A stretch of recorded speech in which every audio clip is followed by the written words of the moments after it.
Entonces, Ezequiel, yo te voy a pedir que lo primero que digas, y lo digas a cámara nomás, es tu nombre completo Ya. o el nombre con el que quieres aparecer y qué te ponemos abajo así cuando hay que poner como alguna información tuya en letritas. ¿Qué quieres que te Nombre, pongamos la ahora? profesión o hijo de... ¿El hijo? No. ¿Ya? Si la película es sobre, o el documental es sobre él, no Es sobre sobre mí. él. No, pero igual, de repente hay gente que dice no, pero igual pónganlo. No. Ya, preséntate en cámara en todo caso. Por Ya, ok. Bueno, mi nombre es Ezequiel González Poblete y soy hijo de Sergio González Espinosa. Perfecto. Ya, y a partir de ahora toda la conversación es con Para la Patricia. Ya. Independiente que yo de repente a lo mejor también te pregunte algo, Ok. pero la respuesta se la da a Y ella. se la doy a ella, ¿ya? Sí. ¿Te prendió esto? No, está No, apagado. está apagado. Apaga, Ya. Ya está. Qué bonito. Vamos. Ya, cuéntanos quién es don Sergio González. ¿Quién es don Sergio González? Bueno, ustedes saben, es arquitecto, pero también era una persona de muchas facetas. Ahora, sus facetas eran las familiares, las políticas y las de la arquitectura. Esas son las que yo diría las que llamo muchas. Eh, es una persona, o era una persona, que yo te diría que podía ser muy testaruda, pero a la vez podía ser muy cariñosa y muy abierta con las personas. Tesonero, como él solo, hasta de repente muy porfiado, cosa que se le da. Y siempre pensando en hacer algo, siempre pensando en lo trascendental, cosa que tuvimos más de alguna discusión. Porque, por ejemplo, yo le invitaba a salir a pescar con los nietos y a él no le gustaba mucho la idea, prefería estar en su casa haciendo algo, ya sea trabajando en Orcón, arreglando algo de la casa de Orcón, o trabajando en algo de política o en algo de arquitectura, siempre haciendo algo, ¿ya? Pero a la vez, cuando estaba en Orcón y lo pasaba bien, íbamos los fines de semana a verlo, él podía estar toda la tarde jugando al dominó con nosotros, ¿ya? Eso le encantaba, eso y estar con sus amigos, para él era lo máximo.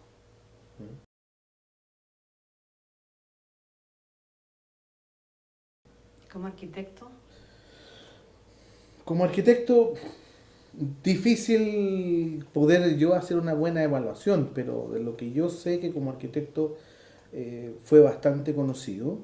Yo creo que fue un arquitecto más bien de aspecto social que un arquitecto tanto de, no sé si de boutique o de casas finas, ¿ya? Tengo entendido que el taller que ellos tenían, me acuerdo que celebraron el 1.000.000 de metros cuadrados como algo muy importante. Me acuerdo que tenían una revista en la cual ellos escribían y ponían su posición arquitectónica, urbanística de la vida. Del contenido no te podría decir nada porque no es mi área. Eh, pero siempre él unía la vida, el bienestar y la política a la arquitectura. Él siempre tenía una mirada desde esa perspectiva, ¿no? Eh, Eso es lo que yo te podría decir. No, no creo tener más conocimiento que ese, ¿no? en el TAU, Uh-huh, en el taller de urbanismo y arquitectura, no, de arquitectura y urbanismo. uh-huh. El trabajo era un trabajo colectivo. ¿Te recuerdas tú algo de eso? Me recuerdo de los participantes, me recuerdo, por supuesto, de Pedro Iribarne, la tía Sonia, me recuerdo de Ricardo Tapia, me recuerdo de la tía Eliana, que la tía Eliana no era arquitecta, pero era la secretaria del TAU y era la que armaba muchas cosas allí. Y me recuerdo de eso porque yo fui junior del TAU durante un par de veranos, ¿ya? Eh, Fuera de esa forma que me acuerdo que tenían reuniones y trabajaban largas horas en esas reuniones, supongo que haciendo ediciones de artículos y de qué es lo que iban a poner en la revista, eh, es lo que yo sé al respecto. Más no me interioricé, yo era un niño que andaba y un adolescente que andaba dando vueltas por ahí, ¿no? Era una generación que estaba marcada por lo político Sí. Y eso, tú conociste a el grupo de amigos, ¿cómo era la vida con ellos? ¿Ellos iban a la casa, a tu casa? Yo conocí a los más cercanos, independientemente que puedo haber conocido a mucha gente que pasó por ahí, que yo ahora no lo recuerdo, pero lo político iba desde lo familiar hasta el trabajo, o sea, lo familiar, porque mi abuelo y mis tíos, yo me acuerdo que nos gastábamos sábados enteros después de almuerzo en que la discusión era pura política, y mi abuelo también era político, mi padre también fue político, y por lo tanto era parte de la casa la política, ¿ya? Escuchar la opinión sobre lo que estaba pasando en el país o sobre lo que estaba pasando afuera, para mí era, y para todos nosotros era algo que lo veíamos como algo natural, ¿ya? Eh, yo tengo claro que él participó en política activamente en el partido, Era diputado, fue diputado. fue diputado muy joven, pero después siguió participando, ¿ya? Cuando dejó, supongo que dejó, tengo entendido, escuchado por otras personas, que dejó de participar activamente del partido, él siempre siguió haciendo política desde su tribuna personal, desde la tribuna del comité de ética del Colegio de Arquitectos, en que buscaba siempre, eh, en el fondo, que hubiese equidad en el actuar y ética en el actuar, y lo miraba siempre desde la perspectiva no solo de la posibilidad de que los arquitectos se pudieran equivocar y hacer, tener algún problema con sus clientes, sino también de la posición del Colegio de Arquitectos respecto a lo que estaba pasando en el país. ¿Ya? Eso para él también era bien importante.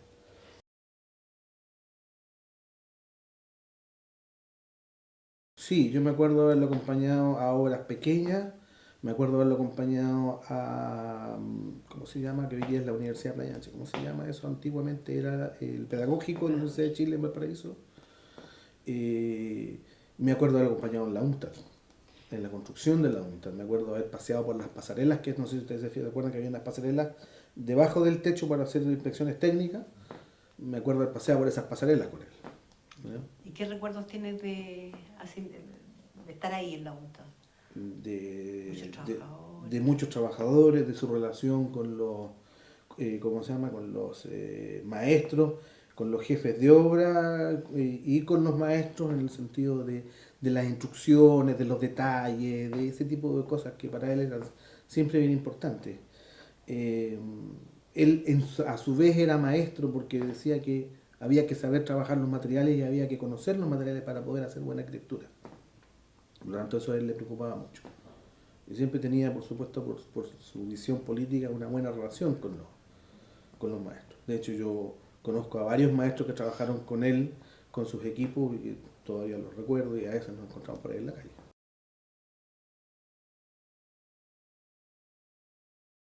Mi papá era un hombre de izquierda, mi papá fue un militante del Partido Comunista casi toda su vida, y su visión política era la de un hombre de izquierda que quería, que fue partícipe del gobierno de Salvador Allende, que era su sueño y que cuando eso se vino abajo como que se le desmoronó el mundo un poco, ¿no? ¿Y esa visión política, cómo sientes tú que se manifestaba en la arquitectura?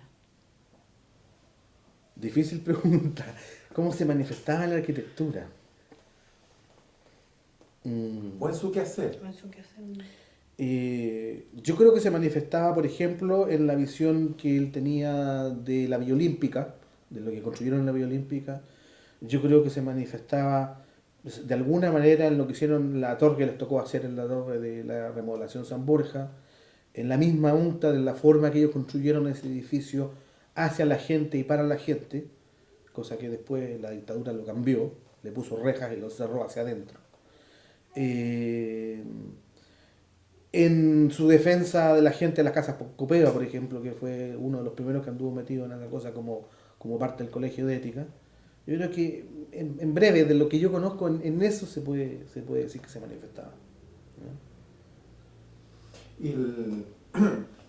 Y, eso es de izquierda, pero lo comunista propiamente tal también. ¿Por qué militaban en el Partido Comunista la gente de la generación de tu papá? Tú te explicáis. ¿Tú eres comunista todo esto, no? No, nunca fui. Nunca fuiste. Nunca fui. Pero tu abuelo no era comunista. No, era radical. Era radical. Sí. Espérate un poquito. Mi abuelo era radical. Está- No, se lo... sí, no, yo la veía ahora. ¿Por qué comunista? ¿Entendió, no? Sí. Eh, no sé si la respuesta que te voy a dar es correcta en términos históricos o no, pero, o no sé si sale esa mala expresión, pero eh, yo creo que hay dos cosas. Yo creo que la época en que él creció y fue adolescente en la época de la Segunda Guerra Mundial, o sea, le preocupó bastante eso. Su hermano mayor era comunista. eh, y por otro lado, tú sabes que los hijos tenemos que diferenciar de los padres, por lo tanto, los míos lo han hecho, se van más allá de lo que los padres dicen, y por lo tanto probablemente por eso terminó en eso. Es una, ¿cómo se llama? Una locuración que acabo de hacer, pero no te podría decir si efectivamente es así o no. ¿Ya? Ahora, obviamente él sentía que las injusticias eran importantes de poder combatirlas en esta vida. ¿Ya?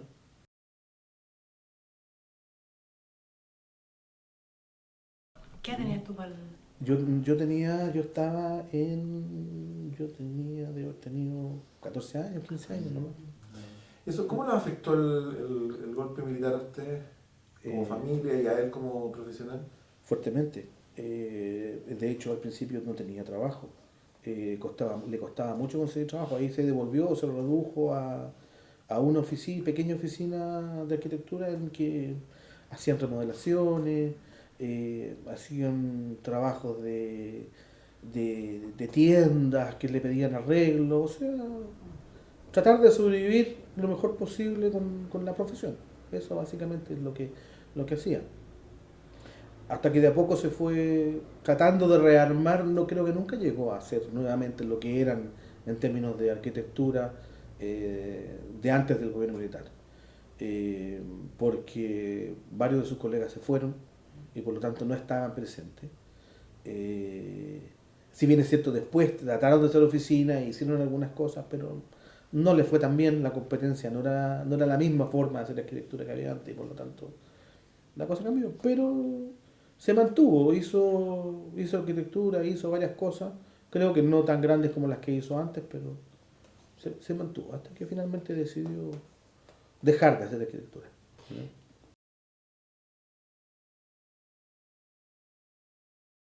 Yo creo que era un papá presente. Yo creo que hay una diferencia en el mundo que se vivía antes al mundo que se vive hoy día. Yo creo que los papás antiguamente, cuando yo era niño, eran mucho más presentes. Yo me acuerdo que él iba a almorzar todos los días a la casa, independientemente del trabajo que tuviera que hacer. A lo mejor después en la noche llegaba tarde, pero él era presente. Y por lo tanto, ocupado, presente, siempre conversando. Él era una persona que siempre te conversaba de muchas cosas, desde la política hasta lo más pequeño. Él estaba siempre tratando de armar una conversación con los que tuviera alrededor. Un poco centromesa, pero siempre armando la conversación. Cosa que lo hacía una persona entretenida, fascinante. Uno quería estar con él. ¿Ya? Y desde esa perspectiva, yo creo que por eso nosotros lo encontramos que no era ausente. ¿Ya? Eh, Era muy involucrado, sí, ¿cómo se llama? En las cosas de la vida. Ahora, lo que tú me estás preguntando también pasa por una fase de la vida en que él se separó de mi mamá. En la época de Allende estaban separados. ¿Ya? Entonces él vivía, yo me acuerdo que vivía en un departamentito que le arrendaba a un amigo y nos veíamos el fin de semana o a veces en la semana yo lo iba a ver a la oficina. O sea, siempre estábamos en contacto. Después de eso, incluso yo me fui a vivir con él y yo viví con él en la casa de la Gualtata. Después nuevamente cuando yo era adolescente estando en el liceo, antes y después del golpe. ¿Ya? ¿O me estoy equivocando? No, porque en el golpe estábamos en la otra casa, no estábamos en la Gualtata, después del golpe. ¿Ya? Y vivimos juntos, yo me acuerdo, por lo menos un par de años. Y, y por lo tanto para mí siempre estuvo presente, siempre estuvo en todas las cosas que conversábamos todos los días. ¿Ya? Me acuerdo que hubo una época que jugábamos ajedrez 2 veces al día.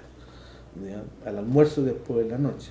Después obviamente yo agarré vuelo con mis amigos y jugábamos menos y me veía menos, pero por lo tanto no, para mí no era un padre ausente. Era una persona que estaba muy ocupada siempre en todo lo que hacía, pero una persona que siempre tenía el tiempo y la disponibilidad para hablar con uno. Ya sea que uno lo fuera a buscar o que él de repente te buscaba a ti para eso. ¿Y cuando vivían los dos solos? Sí, claro. ¿Cuándo fue la pregunta? No, ¿y cómo era esa relación? Así como tú y él viviendo solo en un lugar. Era una relación entre de amigo y de padre. ¿Ya? Muchas cosas era de amigo y cuando tenía que poner la medida ponía la medida de padre en el camino. Pero, pero fue una etapa de mi vida en que yo tuve mucha libertad para hacer muchas cosas que otras personas no tenían. Él depositó en mí mucha confianza. ¿Y qué edad tenías tú ahí? Yo debo haber tenido entre los 17, 16, hasta que me fui a la universidad y ahí ya la cosa fue distinta.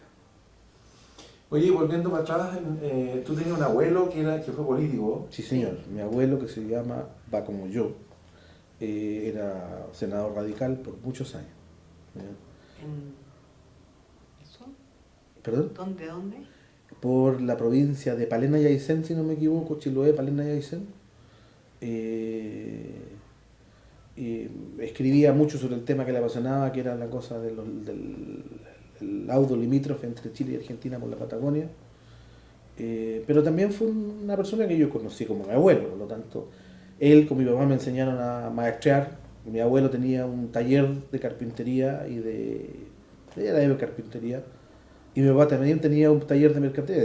En ese sentido se parecían mucho los dos, a pesar de que eran muy, muy diferentes. Pero eran las dos partes donde uno podía aprender. Los dos te estaban todo el tiempo enseñando cosas en la práctica. Los dos te estaban, y de hecho mi papá lo hizo con mis hijos, así como mi abuelo lo hizo conmigo, te llamaban a que tú los ayudaras a hacer cosas, te enseñaban a hacer cosas y mientras tú estabas haciendo cosas te conversaban y te lavaban el cerebro.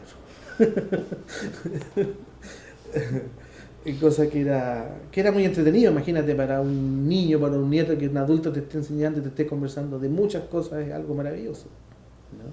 ¿Y tu papá le lavó el cerebro a tus hijos? Por supuesto, no se los lavó, pero siempre les conversó de muchas cosas. Ellos siempre se acuerdan de las conversaciones que tenían con su abuelo. De hecho, algunos en algún momento han tenido crisis con las cosas que les ha dicho mi abuelo, su abuelo, perdón, porque mi papá siempre decía las cosas en forma directa y como era trascendental, siempre te hablaba de las cosas trascendentales del mundo. Entonces, de repente a los niños, cuando le hablan de cosas trascendentales, como que los descolocas y quedan pensando cualquier cosa. ¿Ya? Pero todo con un gran cariño a su abuelo y ahí está la razón de lo que son ahora, no solamente por lo que hicieron los papás, obviamente los papás son muy importantes, también en el ejemplo que les dio su abuelo. ¿Cuáles eran sus temas, sí, ya que mencionas lo que le hablaba a tus hijos y todo eso? ¿Cuáles eran los temas de tu viejo? ¿Cuáles eran los temas de mi papá? Sí, como las obsesiones así mayores. Como las obsesiones mayores. Bueno, en la época de la dictadura era que la próxima semana cae el gobierno. Era siempre así, no, si la próxima semana cae. ¿No dejó de militar? ¿Él siguió militando? Yo creo que él siguió militando hasta más o menos mediados de la época de la Concertación, un poco antes. Puede que me equivoque, pero durante toda la época de la dictadura tengo entendido que él militaba. ¿Ya? ¿Qué otras cosas? Bueno, te podía hablar de música, te podía hablar de la literatura, perdón, te podía hablar de política internacional, de política nacional. Lo que más le apasionaba era la política, siempre iba a estar presente la política en las conversaciones de él. ¿Ya? ¿Y la arquitectura propiamente le apasionaba? Sí, ¿Hablaba de arquitectura? Hablaba de arquitectura, pero no con todos nosotros. O sea, hablaba de arquitectura cuando tenía un interlocutor para hablar de arquitectura. Obviamente, cuando mostraba fotos de viajes y cosas así que hacía y tenía sus diapositivas, y a nosotros cuando éramos niños nos comentaba un poco lo maravilloso que podía ser un edificio, mirándolo de una manera o de otra, por qué no le gustaba un edificio o no. Paseando por la ciudad podía decir que había edificios que eran horribles, por tal y tal razón, pero no es que te estuviera todo el tiempo hablando de arquitectura, más que nada su pasión era la política y el mundo, cómo ver las cosas, ¿no? Eso era... Pero era un buen lector, ¿no? Sí. Era un lector. Yo recuerdo que él él trabajó y estudió hasta el final. A mí, por ejemplo, me sorprendió porque él aprendió a usar el computador a los 75 años. Y me jodía todos los días porque me llamaba por teléfono en la oficina porque me decía, oye, estoy metido en esta parte del programa y no sé cómo salir. Entonces yo tenía que de memoria empezar a decirle, aprieta esta tecla, aprieta esta otra, sal de aquí, sal de allá. Y él, tesoneramente, tomaba un librito que tenía un cuaderno y anotaba todos los pasos, lo tenía todo anotado, hasta que finalmente aprendió por su cuenta. No sé, se mandó varios, como se dice en chileno, condoros en el camino, pero aprendió. Entonces, a una persona de 75 años no es fácil verlo aprender a usar un computador, que es algo que es totalmente distinto a su forma, como se formaron en realidad. Entonces, él estaba siempre estudiando, siempre leyendo algo, siempre pensando en cómo entender el mundo en que se movía. Yo creo que esa era su máxima problemática o su máxima misión, entender y tratar de explicarse el mundo en que se movía y por lo tanto pensar en cómo había que moverse en ese mundo para poder llegar a este famoso bienestar. ¿Qué año naciste tú, Ezequiel? 58. 58. Por esa época es la toma de la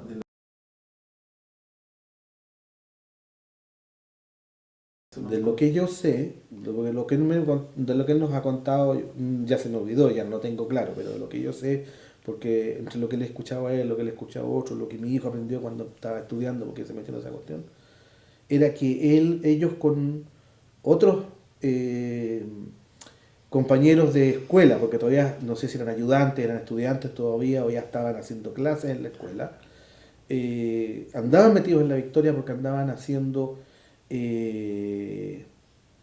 algo como urbanización, algo como ordenamiento territorial de la Victoria, y por lo tanto ellos andaban metidos desde la perspectiva urbanística en la Victoria, además de la perspectiva política. Eso es lo que yo entiendo de que fue la historia.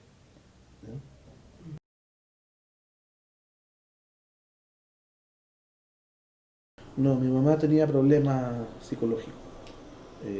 Mi mamá tenía bipolaridad, fue lo último que dijeron los médicos, antes lo llamaron de otras maneras, y por lo tanto a mi mamá le costaba mucho la competencia intelectual con mi papá. Porque mi papá era una persona, además de todo lo que estoy diciendo, una persona que era muy fuerte de personalidad y muy fuerte intelectualmente en términos de que él siempre tenía un discurso que era como la verdad. Había que discutírsela y había que aprender a discutírsela y a plantearle el por qué no eso es la verdad, ¿ya? Y creo que a mi mamá eso le afectaba y siempre le afectó en su vida, a pesar de que tenía esta relación de amor y odio, ¿ya? Entonces, creo que el máximo logro de mi mamá fue haber terminado la universidad. Mi mamá terminó la universidad como a los casi 70 años y recibió su título después de mucho tiempo. Cosa que me parece que es un logro, pero la verdad es que fuera de un corto plazo que trabajó en la época de Allende, en el Mideplan, fuera de eso no sé que haya trabajado, que haya terminado algún trabajo en concreto en específico, cosa que es un rasgo de las personas que tienen esa enfermedad. Ay, pero un tremendo logro el sacar un título. Sí, por supuesto. ¿Qué título Por sacó? supuesto. Historiadora. Así es. ¿Tu mamá está viva todavía? No, mi mamá murió hace como 3 años atrás, si no me equivoco. 2 o 3 años atrás. ¿Y tu papá? Y mi papá, por ahí por el 2004, principio del 2005. Fin del 2004 creo que fue. Oye, y este rasgo que tú acabas de mencionar, que claro, yo de alguna manera me lo imaginaba también, a mí aquí ibas hablando, como esas personalidades fuertes que, sí, porque que tienen la razón de su lado, digamos, ¿no? Así es. Era jodido también estar al lado de él un poquito, ¿no? Por supuesto que era jodido, porque era una presión intelectual y por lo tanto había que aprender a discutir. Y mi mamá también era parecida, así es que por lo menos yo soy jodido para discutir. En ese sentido, o sea, uno aprende ese juego que a muchas personas de repente les molesta, o sea, uno puede llevar una conversación de tal manera que uno puede presionar a la persona y la persona se molesta, cosa que no es la idea de la conversación. La idea de la conversación es compartir. Entonces, en ese juego de discusiones, conversaciones, argumentación, hay gente que no lo compartía. Mi señora, por ejemplo, no lo comparte mucho, no le gusta mucho ese juego. ¿Ya? Pero bueno, donde yo crecí, donde yo aprendí a vivir y con eso me abatí.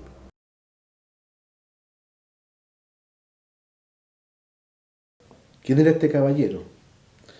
Bueno, una persona muy cariñosa, en la cual nosotros, o para mí personalmente me hace mucha falta, y que creo que a mis hijos también, pero al mismo tiempo una persona muy valiosa. Nosotros creemos que, si bien es cierto puede haber sido comprendida por mucha gente, creemos que hay hoy día en el mundo poca gente como él.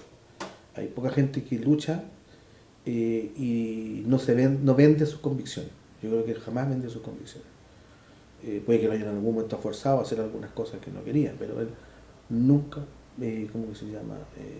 Se dejó vencer en realidad.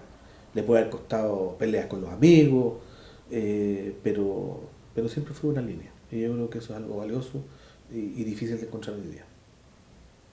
¿No? Eso creo que podría ser. Yo, una que no.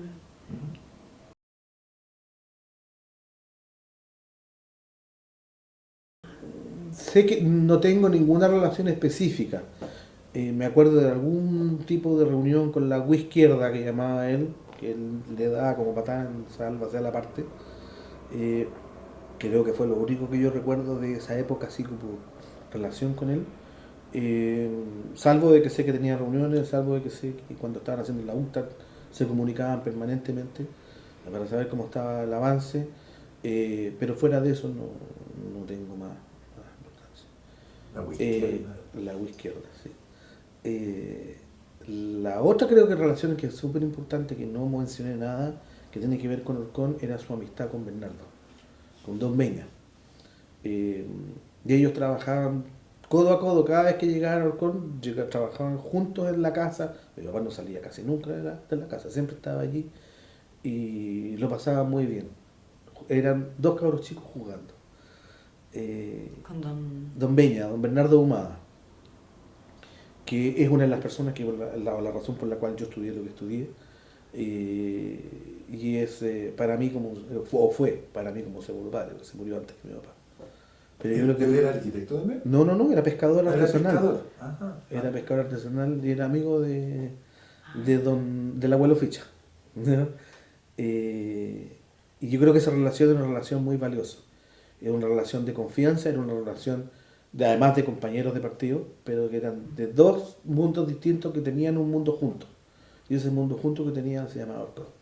En la casa de Orcón, la casa de mi papá de Orcón, él, Bernardo vivía allí, vivió en nuestra casa durante muchos años, era el dueño de la casa, entre comillas, y yo creo que eso es algo que también era importante de destacar en el sentido de la flexibilidad de mi papá para poder hacer amistad con mucha gente, ¿ya?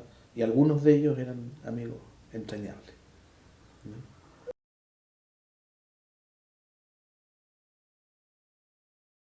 Lo que yo tengo entendido es que tu papá hizo dos casas solo, o sea, como arquitecto solo, no como el grupo Tau, una Sí. era de Orcón. O sea, hizo la casa de la Cualtata, que la hizo él, y la otra la casa de Orcón.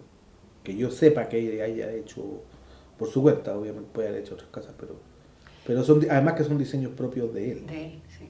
¿Y la casa Orcón está todavía, no? La casa de Orcón existe, si tengo fotos ahí si quieres se las puedo mostrar. Y La casa de la Gualtata ya no existe porque se la vendió a alguien que la transformó en un bodrio. No, de pobre. Los recuerdos que tiene mi hermana, yo me acuerdo poco. O sea, me acuerdo sí que había como desnivel, como que había agua por debajo. Así es, tú entrabas a la casa y había una pileta. Pececillos. Sí, que en algún tiempo tuvo peces mientras yo no los cazara.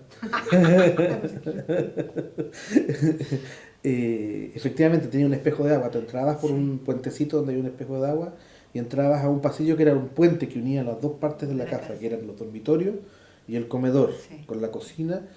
Y la gracia que tenía que tú entrabas a ese puente, mirabas para abajo, veías el jardín al fondo y veías la pileta.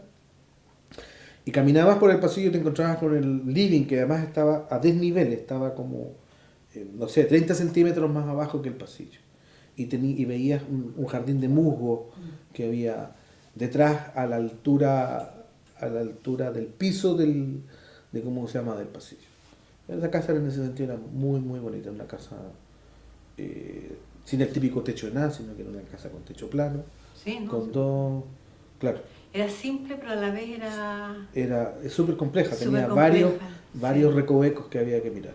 La otra gracia que tenía que los dormitorios se podían abrir y se comunicaban todos los dormitorios, desde la pieza de mi papá hasta la pieza de mis hermanas, con unas puertas de corredera, y cuando había que tener privacidad se cerraban las puertas de corredera y cada uno tenía su pieza.